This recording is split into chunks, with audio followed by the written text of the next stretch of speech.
जय श्री कृष्ण जय श्री राधे। श्री गुरुभ्यो नमः। हरि ओम।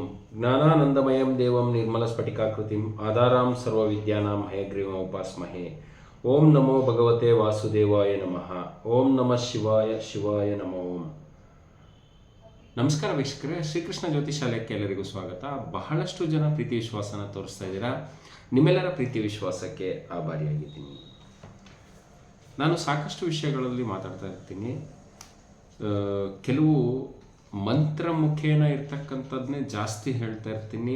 ಬಹಳಷ್ಟು ಜನರಿಗೆ ಬೀಜಾಕ್ಷರ ಮಂತ್ರಗಳ ಒಂದು ಶಕ್ತಿ ಯಾವ ಥರ ಇರುತ್ತೆ ಅನ್ನೋದನ್ನ ಜಾಸ್ತಿ ನನ್ನ ವಿಡಿಯೋಗಳಲ್ಲಿ ಹೇಳ್ತೀನಿ. ಯಾಕೆಂದರೆ ಇದು ಪೂರ್ವ ಕಾಲದಲ್ಲಿ ಋಷಿಮುನಿಗಳು ಕೊಟ್ಟಿರ್ತಕ್ಕಂಥದ್ದು. ಜೊತೆಗೆ ಏನಂತ ಹೇಳಿದ್ರೆ ಅದರ ಶಕ್ತಿ ಅಗಾಧವಾಗಿರುತ್ತೆ. ನಾವು ನಂಬಿಕೆಯಿಂದ ನಿಷ್ಠೆಯಿಂದ ಮಾಡಿದಾಗ ಯಾವುದೇ ವಿಚಾರಗಳಿಗೆ ಒಂದಿಷ್ಟು ಖಂಡಿತ ನಮಗೆ ಪರಿಹಾರಗಳು ಸಿಗತ್ತೆ.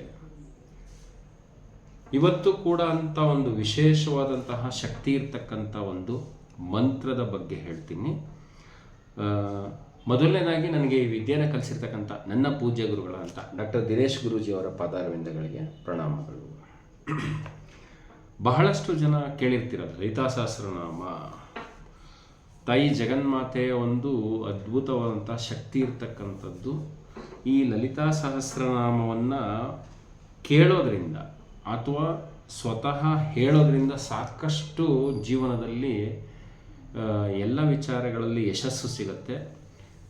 ಕುಟುಂಬಕ್ಕೆ ಬರ್ತಕ್ಕಂತಹ ತೊಂದರೆಗಳು ಕಡಿಮೆ ಆಗುತ್ತೆ. ಜೊತೆಗೆ ತಾಯಿಯ ಆಶೀರ್ವಾದ ಸದಾ ಕುಟುಂಬದ ಮೇಲೆ ಇರುತ್ತೆ. ಲಲಿತಾ ಸಹಸ್ರನಾಮದ ಹಿನ್ನೆಲೆಯನ್ನು ನೋಡಿದಾಗ ಬ್ರಹ್ಮಾಂಡ ಪುರಾಣದಲ್ಲಿ ಬರ್ತಕ್ಕಂಥ ಉತ್ತರಕಾಂಡದಲ್ಲಿರ್ತಕ್ಕಂಥ ಒಂದು ವಿಚಾರ. ಜೊತೆಗೆ ಏನಂತ ಹೇಳಿದ್ರೆ, ಮುಖ್ಯವಾಗಿ ಭಗವಂತನಾದ ವಿಷ್ಣು ಹಯಗ್ರೀವ ರೂಪನಾಗಿದ್ದಾಗ ಅಗಸ್ತ್ಯ ಋಷಿಗಳಿಗೆ ಹೇಳಿ ತಾಯಿಯ ಒಂದು ಮಾರ್ಗದರ್ಶನದಲ್ಲಿ 1000 ಹೆಸರುಗಳು ಇರ್ತಕ್ಕಂಥ ಲಲಿತಾಂಬಿಕೆಯ 1000 ಹೆಸರುಗಳು ಇರ್ತಕ್ಕಂಥ ಒಂದು ಸ್ತೋತ್ರ ರಚನೆ ಆಗುತ್ತೆ. ಅದರ ಒಂದು ಉಪಯೋಗ ಕೂಡ ತಾಯಿಯ ಆಜ್ಞೆಯ ಮೇರೆಗೆ ಜಗತ್ತಿನ ಒಳಿತಿಗಾಗಿ ಸಾಕಷ್ಟು ವಿಚಾರಗಳನ್ನು ಅರ್ಥಗರ್ಭಿತವಾಗಿ ತಿಳಿಸಿರ್ತಾರೆ. ಇದರ ಇನ್ನೊಂದು ವಿಶೇಷತೆ ಏನಂತ ಹೇಳಿದ್ರೆ, ಈ 1000 ಹೆಸರುಗಳಲ್ಲಿ ಯಾವುದೇ ಕೂಡ ಮತ್ತೆ ವಾಪಸ್ ರಿಪೀಟ್ ಆಗಿಲ್ಲ. ಅಂಥ ಒಂದು ಶಕ್ತಿ ಇರ್ತಕ್ಕಂಥದ್ದು ಮತ್ತು ಬಹಳ ಅದ್ಭುತವಾದಂಥ ರಿಸಲ್ಟ್ ಕೊಡುವಂಥದ್ದು. ಇದನ್ನು ಶುಕ್ರವಾರದಿಂದ ಪ್ರಾರಂಭ ಮಾಡಿದ್ರೆ ಬಹಳ ಅದ್ಭುತ ಫಲಗಳು ಸಿಗುತ್ತೆ. ಜೊತೆಗೆ ಏನಂತ ಹೇಳಿದ್ರೆ, ಯಾರಿಗೆ ಇದನ್ನು ಹೇಳೋದಕ್ಕೆ ಕಷ್ಟ ಅನಿಸುತ್ತೋ ಅವರು ಇದನ್ನು ಕೇಳಿ ಕೂಡ ನಾವು ಒಂದಿಷ್ಟು ಪ್ರತಿ ದಿವಸ ಕೇಳೋದ್ರಿಂದ ಕೂಡ ಬೆಳಗ್ಗೆ ಮತ್ತು ಸಂಜೆ ಅದರ ವೈಬ್ರೇಷನ್ಸ್ ದೇಹದ ಮೇಲಾಗುತ್ತೆ. ಜೊತೆಗೆ ಸಾಕಷ್ಟು ಒಳ್ಳೆಯದಾಗುತ್ತೆ. ಯಾರಿಗೆ ಈ ಲಲಿತಾ ಸಹಸ್ರನಾಮವನ್ನು ಹೇಳೋದು ಕಷ್ಟ ಆಗತ್ತೆ ಅಂತ ಹೇಳ್ತಾರೆ, ಅಥವಾ ನಮಗೆ ಪ್ರತಿ ದಿವಸನೂ ಕೂಡ ತಾಯಿಯ ಒಂದು ಜಪ ಮಾಡಬೇಕು, ಆದರೆ ಸಮಯಾವಕಾಶ ಕೆಲಸಕ್ಕೆ ಹೋಗ್ತಾ ಇದ್ದೀವಿ, ಬೆಳಗ್ಗೆಯಿಂದ ಸಂಜೆವರೆಗೂ ಇರುತ್ತೆ ಅಂತಕ್ಕಂಥವ್ರು ವಿಶೇಷವಾಗಿ ನಾನಿವಾಗ ಹೇಳ್ತಕ್ಕಂಥ ಹೆಸರುಗಳನ್ನು ಹೇಳಿದ್ರು ಕೂಡ ಲಲಿತಾ ಸಹಸ್ರನಾಮ ಜಪ ಮಾಡಿದಷ್ಟೇ ಪುಣ್ಯ ಸಿಗತ್ತೆ ಅಂತ ಶಾಸ್ತ್ರಗಳಲ್ಲಿ ತಿಳಿಸಿದ್ದಾರೆ. ಆ ಹೆಸರುಗಳು ಯಾವುದು ಅಂತ ಹೇಳ್ತೀನಿ. ಮುಖ್ಯವಾಗಿ ಪ್ರತಿ ದಿವಸ ಒಂದು ಕೈಕಾಲು ಮುಖ ತೊಳೆದು ಏನು ಸ್ನಾನ ಮಾಡಿ ಬಂದ ನಂತರ ಮತ್ತು ಸಂಜೆ ಕೂಡ ಕೈಕಾಲು ಮುಖ ತೊಳ್ಕೊಂಡು ಕೆಲಸದಿಂದ ಬಂದ ನಂತರ ಒಂದು 10 ನಿಮಿಷ ಈ ಹೆಸರುಗಳನ್ನು ಹೇಳಿ ತಾಯಿಯ ಒಂದು ಆಶೀರ್ವಾದಕ್ಕೋಸ್ಕರ ಬಹಳ ಅದ್ಭುತ ಫಲಗಳು ಸಿಗತ್ತೆ.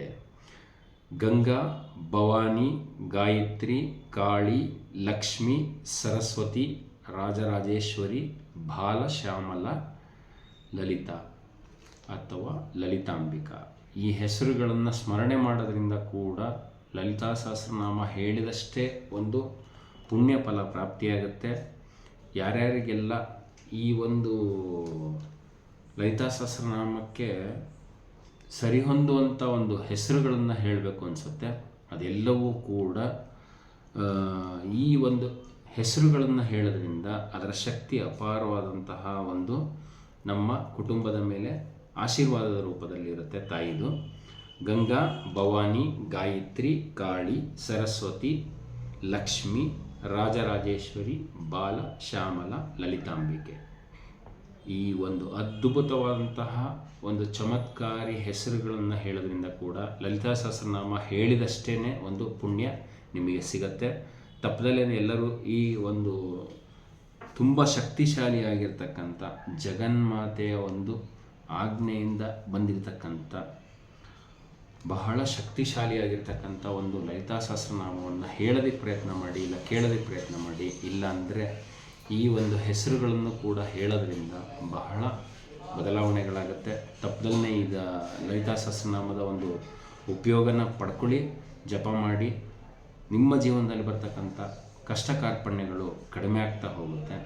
ಎಲ್ಲರಿಗೂ ಆ ಶ್ರೀಕೃಷ್ಣ ಪರಮಾತ್ಮ ಸುಖ, ಸಂತೋಷ, ಸಮೃದ್ಧಿ, ಆರೋಗ್ಯ, ಐಶ್ವರ್ಯ ಇದೆಲ್ಲದನ್ನು ಕೊಟ್ಟು ಸದಾಕಾಲ ಸಂತೋಷದಿಂದ ಇಟ್ಟಿರಲಿ. ಜೈ ಶ್ರೀಕೃಷ್ಣ, ಜೈ ಶ್ರೀರಾಧೆ.